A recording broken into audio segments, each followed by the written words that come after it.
You got in line and they ran out of sandwiches. They have sandwiches. Good news, part one. Part two, if you didn't get a meal ticket, we have enough lunches to feed everybody that didn't get a meal ticket. So if you feel like bugging out here real quick and going and get lunch and come back, that's cool. I would imagine by the next time we get to a break, we won't have any more lunches left. Two quick pieces of administrivia. Ticket numbers for the Hack 5 kit are posted out here. Right outside this door on that board, but I'll read it anyway, 965530, 965530. And then for the Naki, which is a Kickstarter project, 2853964, 2853964. So you can stop right out here at the giveaway table, check your numbers, and pick up your stuff. At 3:45, they're going to redraw for all the unclaimed stuff. All right, so it's my... This next speaker's, I just met one last night, but one of the speakers here, I kind of one of those guys that you really wanted to meet early in your career, and I had the fortune of meeting him, and which was really good. But I wish it was 10 years ago, because he's really a great mentor and really just a fantastic leader in this business. So I'd like to present to you Tim Crothers and Ryan Borres. Thank you. Well overdone, but hey, is everybody having a good conference? Yeah. We've got some great organizers like Phil and Doug and everybody. Let's give a hand for some folks. This is at least my second time here. I think my third time. Third time. All right. Blurs together. I'll say that up front right now. So Phil had the displeasure of working for me for a number of years. So don't hold that against him. He's really is a good guy. But every year this conference gets better and better, and I think it's a testament to the hard work that Doug and Phil and all Lawrence and all the other folks that are arranging this are doing. So as Phil mentioned, I'm Tim Crothers. And I'm Ryan Borres. And we work at the poster child for security breaches. Any guesses as to what organization that might be?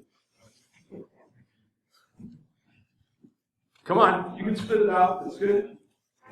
Target, exactly. We are post-breach. Our job is to make sure 2013 doesn't happen again. But one of the things that we've been working on is just lots and lots of ways to tackle stuff. And one of the things, unless you've been living under a rock, right, as the prior speaker highlighted, right, the ransomware has just absolutely exploded. And what we're going to talk about in this talk is yet another option. So the prior speaker had some great, there were some good solid ways to tackle dealing with ransomware. But most of that stuff today is happening at the host layer. And so I've been doing this a long time, right? And I like ruining bad guys' days. So I've done red, I've been on the offense, but I love blue. I love defense.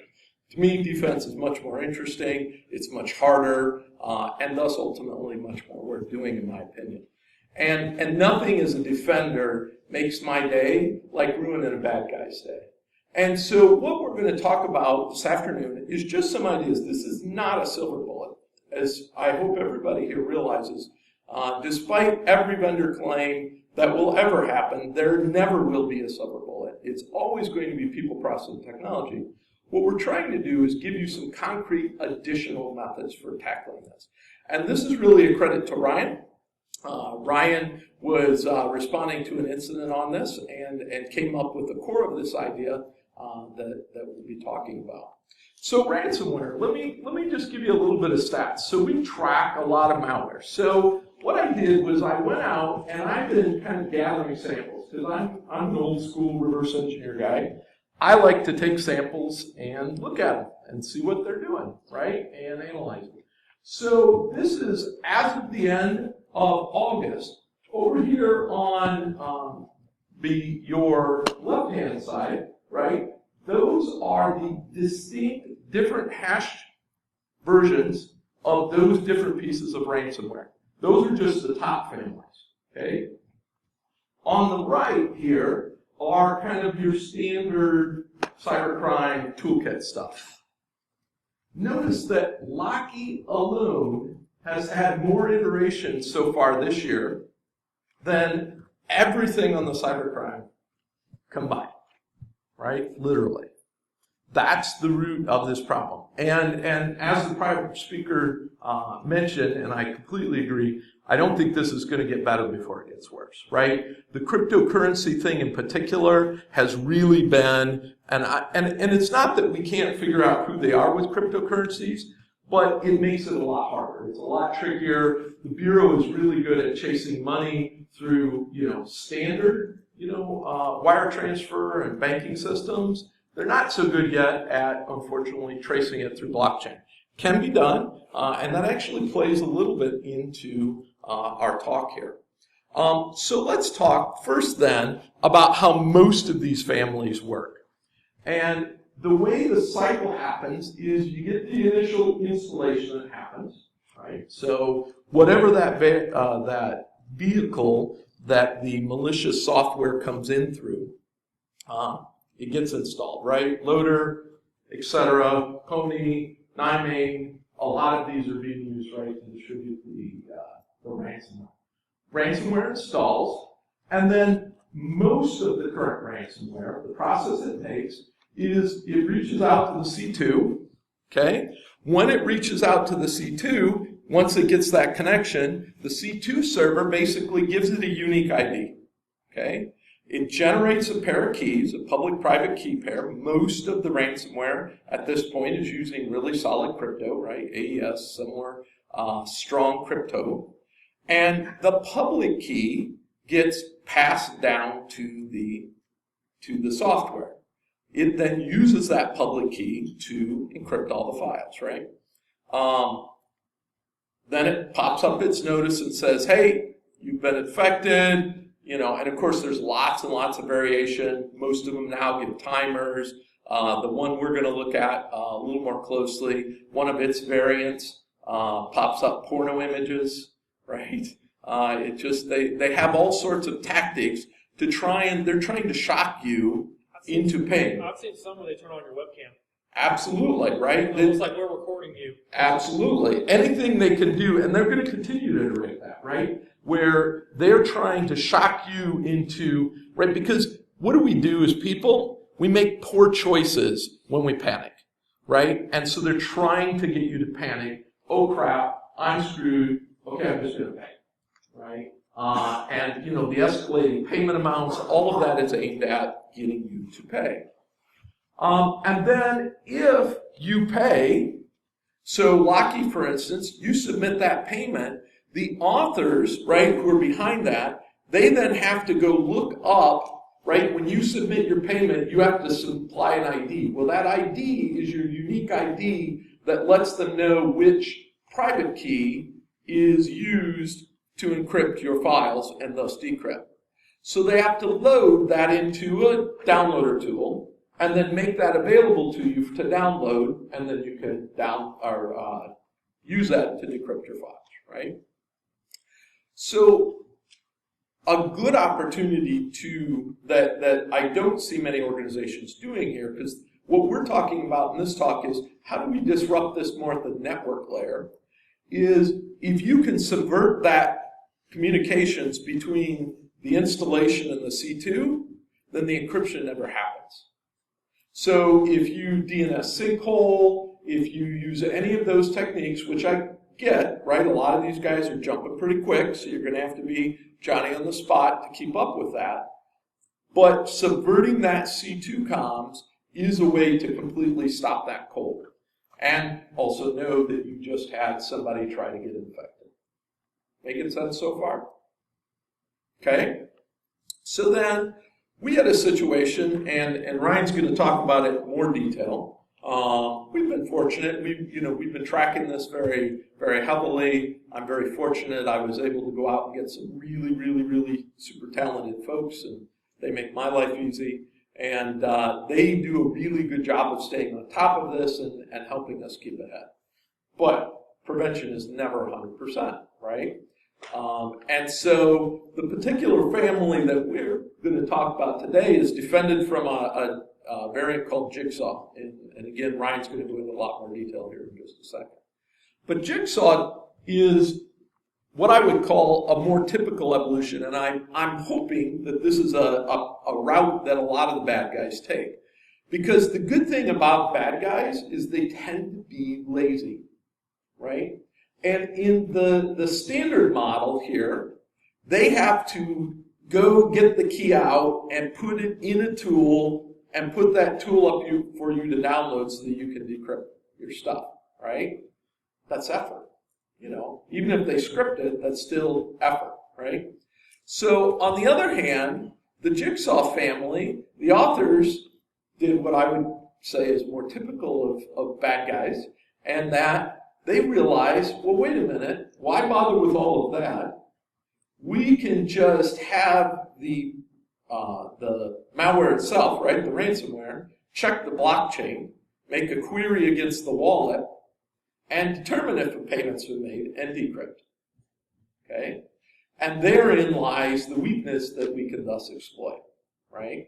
And Ryan will talk about that. But literally the way Jigsaw works is it does an installation, it generates a random blockchain wallet ID, which those are readily accessible. That's just a simple API call to get a fresh blockchain wallet ID. So it generates a wallet ID, and then it instead just generates its own keys and pulls the blockchain. Once it sees a value in the wallet ID, it then goes ahead and self-decrypts. Okay? And that comms looks like this, right? So that's just a query. There's several ways, if you're not familiar with cryptocurrency. So Bitcoin, there's what's called master blockchain. Okay? So the point of the cryptocurrencies is anonymity, but it's not to prevent people from being able to see transactions.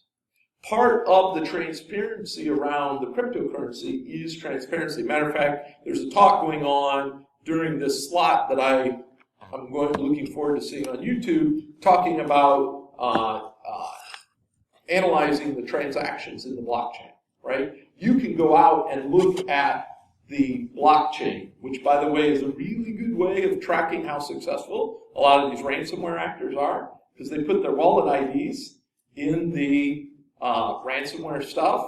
All you've got to do is query the blockchain for transactions to those wallet IDs, and you know exactly how much money they're making. Oh, and then you can see the transactions going from that wallet to another wallet and to another wallet until they consolidate. So lots of interesting ways for figuring out who are the actors kind of coalescing, because interestingly enough, a lot of the different families of ransomware, when you follow the money through the blockchain transactions, all ends up in the same place. But that's a separate talk, and not our focus for today. So makes this query, right? So at this point, I think I'll let Ryan pick up the story with what happened and do some explaining on how it came to the next step. All right. Thanks, Tim. So what happened is we had a team member who received a spear phishing email that was very well crafted, and they had clicked a link in that email, and eventually this downloaded onto the machine and executed. So this is a version of Jigsaw. It's actually called Hitman. And a little bit about it. I'm just going to jump out of here quick.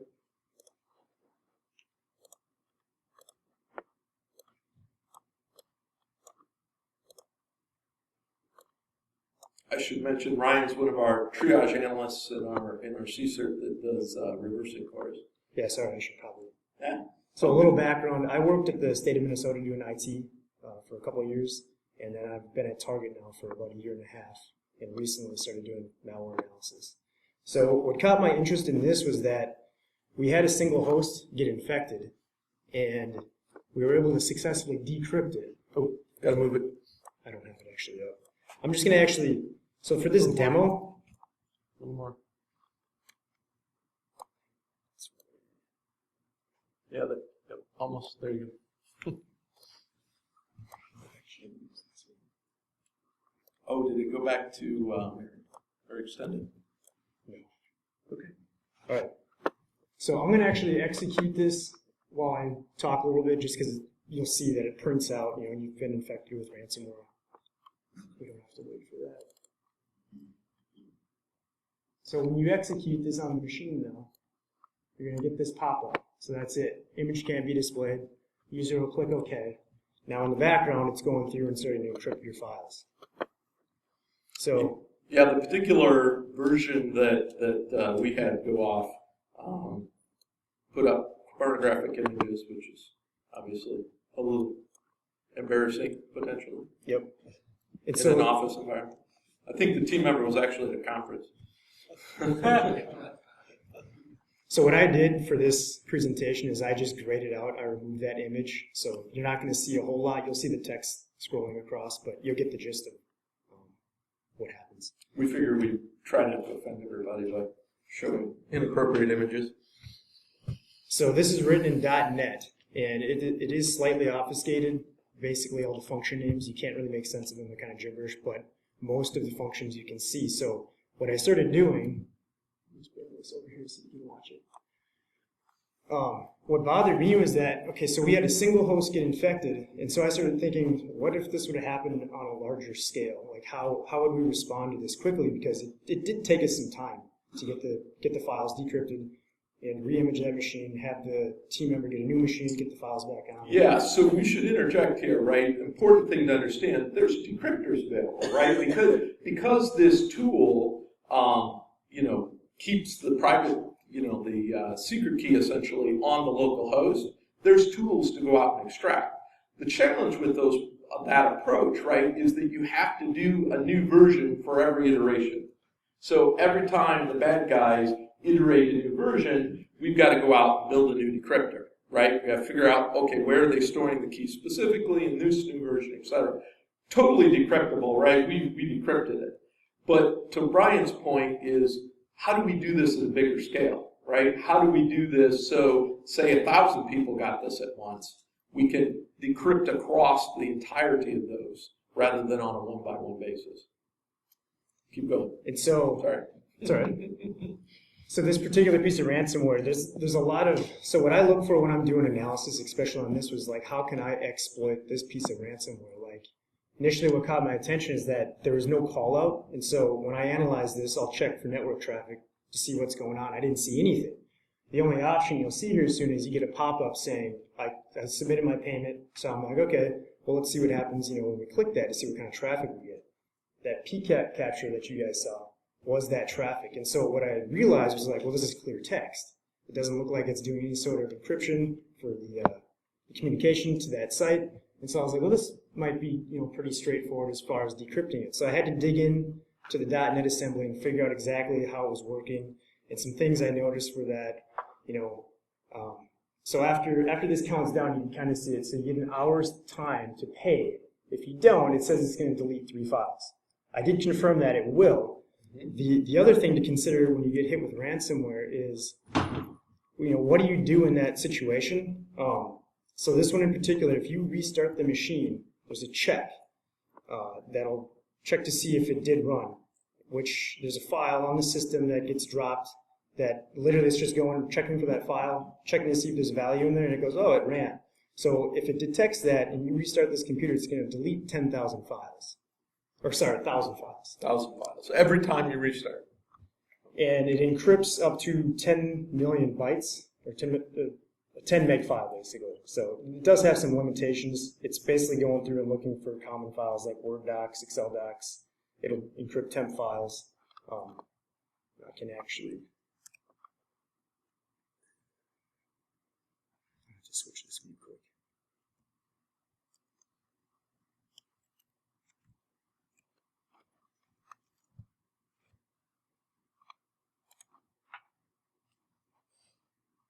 So just to show you here, after it encrypted, so the extension that it adds is porno ransom. So I'll just do a start.porno on the C drive and we'll see what comes up. So you'll see we're at about 10,000. Oh, sorry. Oh, and that's the other thing. So when this team member got this, It's not very crafty in the sense that it like actually locks your screen. You could drag this and move it out of the way, but all this gray was basically adult content. So you could have just moved it down, but the thing is they want you to freak out, panic, so that you pay. So here's all the encrypted files right now. We've got 10,581. It appends the .porno ransom. And so what I started digging into was like, okay, well, how would I decrypt this? Well, luckily for us, the adversaries decided to put the decryption key into the ransomware. So all the algorithms or all the functions were built in to decrypt. I just had to figure out how can I get this to do what I wanted to, basically. So what I wrote up was a little Python script. I'll show you this here.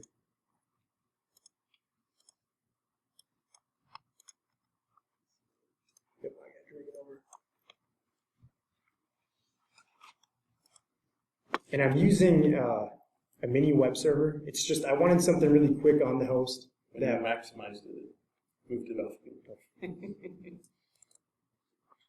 All right. Screen resolution is hard. So I wanted something just quick and easy just for testing to start out with, but I knew at some point we'd have to build something more robust, some sort of framework that would give us more capability. And basically what it does is I edit the host file to redirect traffic, and you could implement this other ways too. Redirects traffic to the domain that's going to call it to, which is the btc.blocker.io, back to the host. And then I created a web structure for that, so that when it asks, or when it requests the file, it'll basically grab those files and they're needing that JSON content. So that blockchain.io is just one of the many publicly available sites for querying the blockchain, for querying wallet IDs, right? And so what we realized with this approach is it's much more broad. So over the last several weeks, we've been testing, and I have yet to find a version of any of the, and there's several variants already of the Jigsaw family, the Hitman, the Porno, the et cetera, and this works for all of them. And what happens is you can just say, redirect. In this case, this is the prototype version. We'll have a version 2 that's up here, probably posted later this week, which is a little more extensible, so you can run it on any platform. So easily redirecting, just do a DNS sinkhole at the enterprise layer, right, to the little site, so it just returns the expected values for the API, because it's just a simple post, and Bob's your own. All right. So drag this over here. So it's pretty simple. So the host is infected right now, right? The files have been encrypted. So what I'll do is I'm just going to execute that jigsaw.py.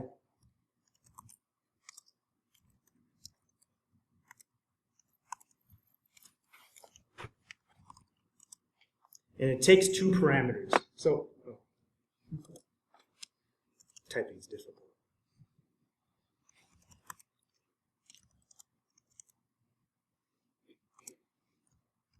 The JSR is just a command or parameter I passed just to specify, because I had a few other things in this program before.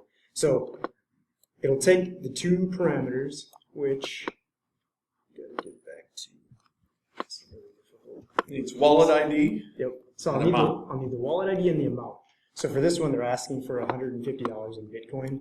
Technically, what this will do is it'll go out and get the actual value that day, and then it's going to multiply whatever you put in to compute that to see what you get. Obviously, the Bitcoin value fluctuates. 600 and change today. So we'll paste that in, and then it's 0.4 will give us enough. And so then we'll execute this. So now it's listening for the request. And so what we can do here is, I'll show you this too. You can see the list of encrypted files, which is right there. It's essentially the same ones that I searched for. So that's a scare tactic, right? Show you, well, here's all the files that you got encrypted. Hopefully there's none that you need. So what we'll do now is we'll click this. It's going to go out. You'll see the request come in, and it's basically just going to grab the fields that I changed. So it's tricky in the sense it's kind of like a man-in-the-middle attack.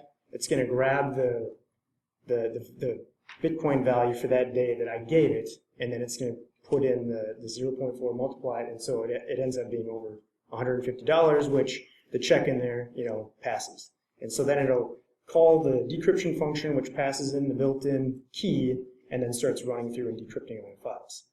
The other thing I noticed, though, with this, right, you're always looking for mess-ups that your adversary makes.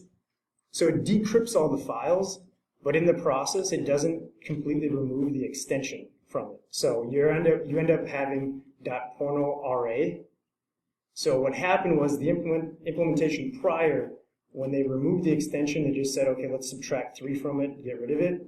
Well, they basically did a subtract 4 on this, and so you have all your files that are decrypted, but you can't access them. Right. So the code was borrowed, right? Big surprise. The bad guys stole the code from somebody else, or maybe bought it. Looks like they stole it. They didn't understand it fully, right? What it's descended from, put on a 3-character extension. So dot .fun right? was the original. Dot fun, right? And so they didn't understand that code enough to remove it, left it, so it just takes off the last 4 characters instead of the entire .porno ransom that was added. Because, big surprise, not all the bad guys are really good coders. Which is a benefit for me because it makes my job easier when I have to fix. That it does. All right, so I'll just rerun this search here quick. So we'd still need to do a little bit of cleanup. The files are now decrypted, but because of the bug in the code, we're going to have to take off the rest of that extension, but that's pretty easy to do in a mass read. Right? A little bit of Python code, etc. So here's all the files that have been decrypted, right? But they've still got the .porno.ra extension. So again, what I did is I whipped up something quick to remove that part so that you get your files back. The problem is that when it goes to rename them, I don't know if the OS is generating new temp files and stuff. Some of the files I end up getting issues because it's already there. So I just have it write out to a file right now just to see which ones didn't actually give me a name. So toggle back to the deck if you would. Make sense? So, and as we've been continuing to dig at ransom, part of really what we're hoping to accomplish with our talk this afternoon is to get everybody thinking about additional attack, kind of vectors on a lot of this ransomware. Because as we're seeing this explosion, right, it's just continuing to, go in all sorts of directions. We're going to need some tools like this to kind of mass defeat them. The prior speaker, gave a great example with the healthcare, right, where hundreds of thousands of systems are infected, and the longer, of course, we're down, the worse it is in terms of impact to our legitimate folks. Fire back up the.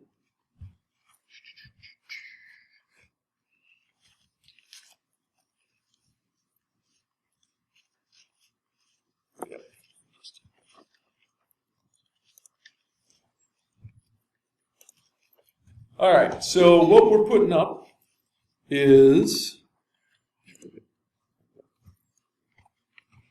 eventually what?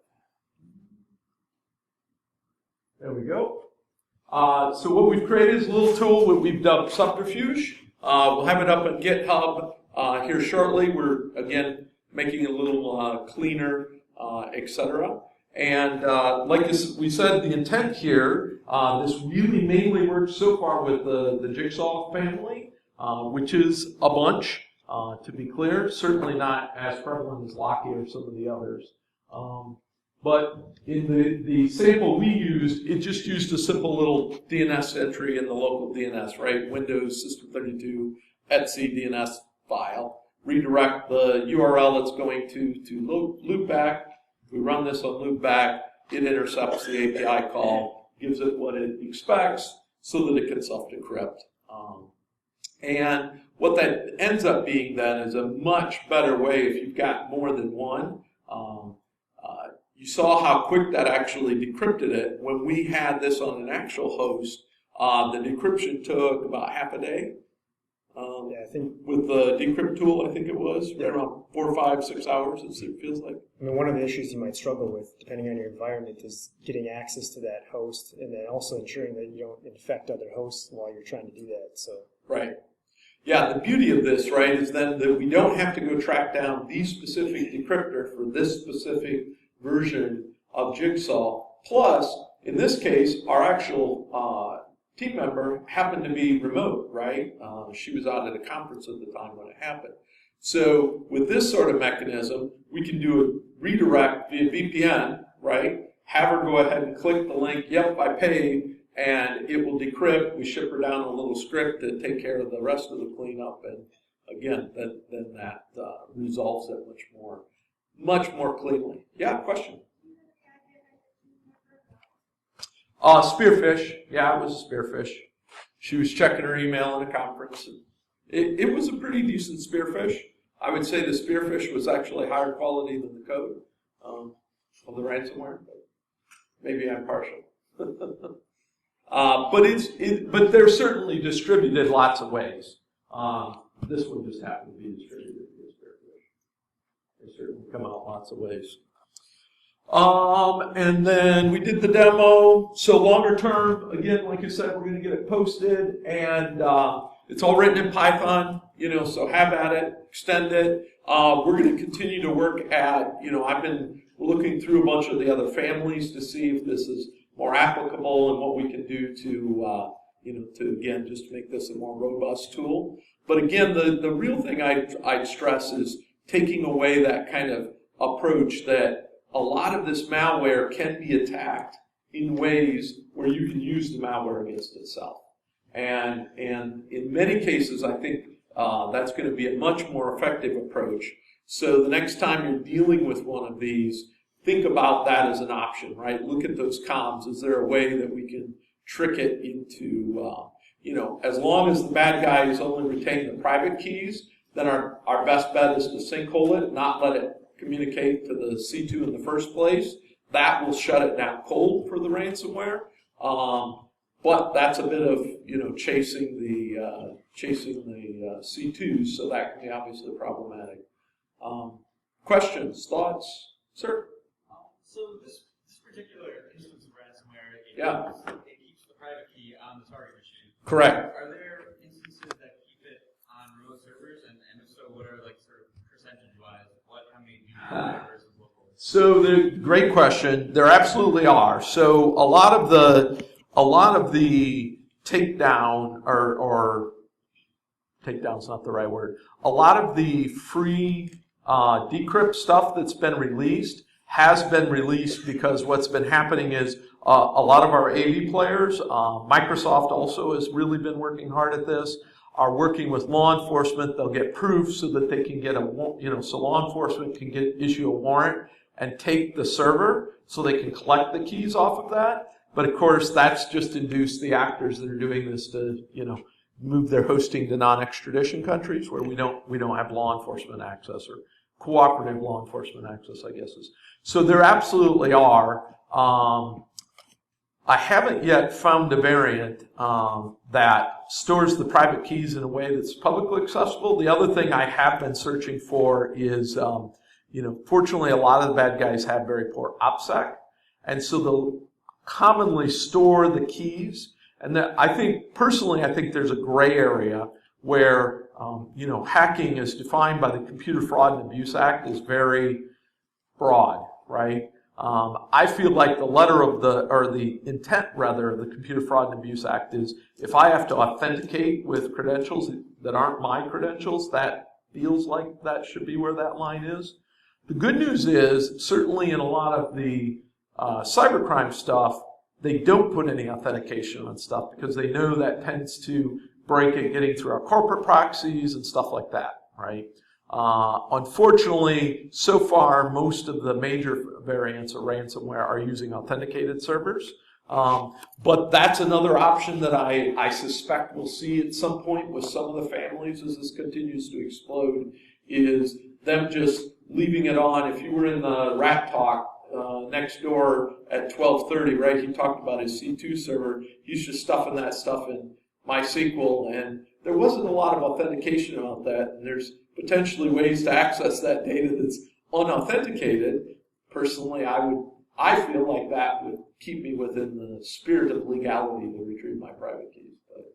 But that's getting very deep down the rabbit hole, so we probably shouldn't go any farther in that direction.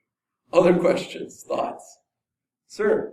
Did you have to pay the ransom at least once in order to capture the traffic? No, we reversed the whole thing, and yep. .NET in particular, of course, as the speaker next door correctly pointed out, writing things in C# and .NET, it makes it very, very easy to reverse. So we didn't know ransom was paid. The Intel team quickly found us the actual decrypt tool for the variant. So no, we didn't pay any ransom. And we wouldn't have, since it was an individual corporate laptop, not high risk. Sir? When you were giving the demonstration, initially there was the error screen that popped up. Mm-hmm. And you said that when you clicked OK, it launched it. What if you just clicked the red X? It still goes. Yeah. And that's just a pop-up just to get, it's actually going in the background once that kicks off. Yeah. But it's that's an indicator, and I was unclear, when I saw that and was doing I did some reversing on it as well, right? I'm still not clear why the author pops that up. I suspect that's, again, yet another kind of probably remainder from, inheriting the code from another variant that just was not removed. But either way, it's going to continue at that point here. It's executed. Other questions? Sir? What modifications did you see that they need to You want to speak to that? So, what was the question? What modifications could the Take the key out of. So what did it for me was that, first of all, they had all the decryption algorithms in there. So even if I didn't have the key, you still saw the algorithms, and normally when I've seen that, right, the key's within it. So seeing the key, seeing the algorithms, right, that's probably how people made the tool, as they took the key out, and then they copied the algorithm and just made a standalone program. You could also encrypt the traffic, don't have it go to just the HTTP site. I mean, that was probably But the encrypting the traffic isn't an option in this case, right? No. Because they're making an open API call to a publicly accessible site, right? They really can't encrypt the traffic. I mean, they could run it SSL instead of plain HTTP, of course, because that site supports SSL. But then we can just break the SSL. Because they've got a query, the reason I think this has become a newer popularity, right, is it's just so much less work for the bad guy, right? With Locky and those, they've got to maintain the key servers and all of that kind of administrative work. The beauty of this is they're literally just spam it out, right, and sit back and pull from the wallets, right? Even if the instance of payment ends up being lower than a Locky, they're still, because the gain to work ratio is so much higher, because they just spam it out, and at that point they don't really care. It's going to get some people, and some people are going to pay. I did a bunch of queries against using the wallet ID. Part of the interesting thing is I haven't figured out with this one specifically is how they're knowing which wallet IDs are being chosen, right? So that they can use those wallets to collect the funds. I haven't figured that component out yet in this particular variant, but I suspect once I do figure that out, that you can probably reverse the payments. If you get to the funds faster than they do when they're sweeping them. So interesting new angles. Yes. So, if I'm hearing that correctly and I'm understanding this right, from their perspective, I mean, you're just fooling their software into thinking that you paid it, but they just don't end up getting a payment. That's correct. So they don't even really, I mean, for all they know, you could just go, fine, Yeah, in this instance, right, they probably know there was an infection because I suspect there's some sort of a notification of the wallet ID that I haven't, that we haven't figured out yet. So I suspect they know there was an infection, but it'd be no different than somebody just not making a payment, right? And at the end of the day, they're going for a numbers game, right? They're not necessarily alerted that you did anything. No. They've got no way of knowing that we subverted their system unless they watch this talk on YouTube. But that's fine. I don't mind. But that's right. Yeah. They don't know enough to, some of the software errors in there that you were talking about, they probably aren't. Right. Yeah, there were some other fun stuff in the code, too. It's the downside of using somebody else's code, too. If you don't go through it and completely understand it, and you just whip something up to change it, you might have who knows what's left over. Right. Yeah, I'd be interested, it wouldn't surprise me, and I have no reason to think that this is what's going on, but it wouldn't surprise me if whoever actually wrote this is actually getting the wallet notification and sweeping the funds or a portion of the funds, right? I can totally see that sort of shenanigans going on, but don't know for sure. Sir in the back? These typically US-based actors, you think, or they were foreign? They're all over. Yeah, they're all over. Certainly we're seeing huge uptick out of Brazil. Brazil is becoming the new hotbed for cybercrime in general. I haven't done a lot of, we're still working on attribution. Attribution is hard. We're getting grouping for tying actors to families and stuff like that, but that's not the same as knowing who the individuals are, right? Certainly in looking at a lot of the deep web forums, I don't see how this isn't going to continue to explode, right? There's currently ransomware source code for sale for $40 to $50, right? So when you only have to invest $40 to $50 US to get ransomware, and it's pretty easy to, reach out to your botnet install service and get the installs, the success is going to continue to drive that, which is why ultimately we thought, throwing this out there, this isn't a huge deal, right? This is one family that is certainly not one of the most prevalent families by any stretch. But we really are hoping as much to spark folks to get thinking about other ways to tackle this problem, because until we can, if you attended any of Chris's talks, right, about the economics, right, until we can make the payback less valuable than the work, it's going to continue to go up, right? And so that's the tipping point. And I don't know how we can do that unless we can figure out some mass tools to, kind of target some of the stuff head first. Did you have a question, sir, earlier? I thought you raised your hand. I was just going to ask it. Where will we find these on YouTube? For those of us that haven't been able to. Oh, these will get posted on YouTube usually about a week out on Adrian's channel, right? Yeah, it will be in about a week. Adrian, Iron Geek. Yeah, Iron Geek. Yep, go out to YouTube, search for Iron Geek. If you're not aware, so Adrian goes to pretty much every security conference. I'm sure he misses a couple, but not many. And videos, and so all of these talks for all of the sessions today will be up on YouTube, freely available. So if you miss some, like I say, I'm definitely attending the catch some that I had to miss. So into conflicting sessions. Iron Geek has a website. You can get there. And then we have a BSides Augusta channel. Sorry. Thank you for clarifying. Okay, perfect. I know he posts some stuff on his YouTube channel too. But yeah, it'll be out there. So BSides Augusta has a YouTube channel. Sorry, thanks Phil for the clarification. Did I see another question? We good? I think we're in good shape. So we got to do some handouts, I'm told. So we have up a couple.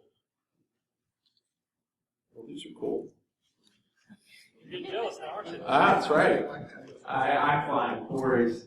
As my wife will attest, I spend way too much money on toys. So we got to come up with some questions here.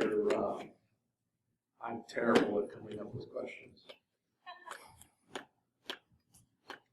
What was the most prominent? What's What that? was the most prominent ransomware variant? Sure. So from the initial, what was let's see, I think it was that gentleman right there, the first name I saw. Yes, Locky it is. Come on down. All right, we need another question. What are the two most prominent distribution layers for a lot of the, not just the ransomware, but the cybercrime stuff that I mentioned earlier in the talk? I got that guy. I saw Phil first, Paul first. I'm afraid. Okay. Sir, in the back. Email and exploit. No, good thought. They were specific malware names I mentioned. Sir. Salad? No, not Salady. Salady was on the slide. No, those are ransomware families. So these are distribution channels. I just mentioned it once in passing. So we might have to go to another question. But if you're not aware of them, you should be aware of them because they're a couple of the things being used to distribute a lot of the maliciousness today. Other takers? All right, Paul. Neckers and Handstar? No. You're not going to give me Neckers? All right. Nymane and Pony is the two I specifically mentioned, but that's close enough. All right, so we have two more. Got a question? And the next one this is an awesome book, Python Forensics. If you haven't read it, shame on you. Just saying. Fantastic book. Really, really good book. So, next question. I don't know if anybody heard me say it. So what was the name of the function that performs the check for the malware, and it'll delete 1,000 files? I think I briefly mentioned it. I don't know if you mentioned the function. Oh, You mentioned when it happens. When does it happen? Restart. All right. And we have one more. We have a really cool set of lockpicks to give away. Gotta give you another question, right? I don't have any right now. What's I that? said I don't have any right now. You don't have any right now? What is Phil's alternate full name? Sir. Yes, Bill Plantamura. That's going to haunt Bill for a long time, for those of you who were at. Well, thank you very much, everybody. I hope that has been useful, and look forward to the rest of your time.